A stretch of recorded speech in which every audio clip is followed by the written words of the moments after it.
আসসালামু আলাইকুম প্রিয় শিক্ষার্থীবৃন্দু। তো তোমরা যারা ডিগ্রি দ্বিতীয় বর্ষ পরীক্ষার্থী রয়েছে, তো তোমাদের পরীক্ষা কিন্তু স্থগিত রয়েছে। তো সামনে আগামীতে যে পরীক্ষাগুলো রয়েছে, বাকি পরীক্ষাগুলো রয়েছে, তো সেগুলো হবে কিনা সেই বিষয়ে বিস্তারিত আলোচনা করব। তো তোমাদের যে পরীক্ষার নিয়ন্ত্রক রয়েছে, তো তিনি কিন্তু এখন নেই। তো আগের যে পরীক্ষার নিয়ন্ত্রক ছিল, তো তিনি কিন্তু পদত্যাগ করেছেন। তো নতুন একজন পরীক্ষার নিয়ন্ত্রক নিয়োগ করা হয়েছে। তো সেই বিষয়ে কিন্তু জাতীয় বিশ্ববিদ্যালয়ের যে প্রধান রয়েছে তিনি সেই বিষয়ে জানিয়েছেন। তো দ্য ডেলি ক্যাম্পাস একটি নোটিশ প্রকাশ করা হয়েছে। তো নোটিশটি হচ্ছে স্থগিত ডিগ্রি দ্বিতীয় বর্ষ পরীক্ষা নিয়ে যা বললেন কর্তৃপক্ষ। তো এই নোটিশটি কিন্তু 2 সেপ্টেম্বর 2024 দুপুর 2:01 কিন্তু আপডেট করা হয়েছে।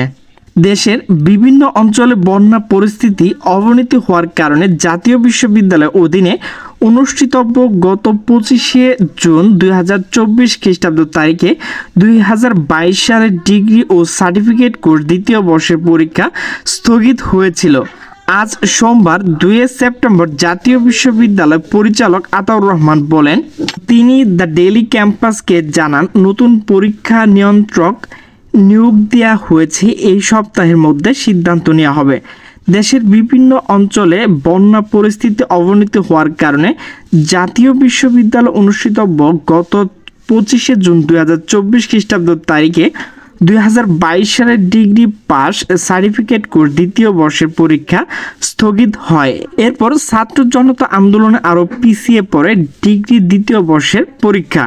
উল্লেখ্য, জাতীয় বিশ্ববিদ্যালয়ের পরীক্ষার সংক্রান্ত অথবা যে কোনো তথ্য জন্য এখানে কিন্তু আপনার যে ওয়েবসাইটটি রয়েছে www.nuac.bd ওয়েবসাইটে প্রকাশিত বিজ্ঞপ্তি অনুসরণ করা অনুরোধ জানিয়েছেন। তো তোমাদের পরীক্ষা হবে কি না হবে সেই বিষয়ে কিন্তু তোমরা প্রতিদিন কিন্তু জাতীয় ভার্সিটির যে ওয়েবসাইটটি রয়েছে www.nuac.bd এখানে কিন্তু প্রতিদিন ঘুরে দেখে নিতে পারবে।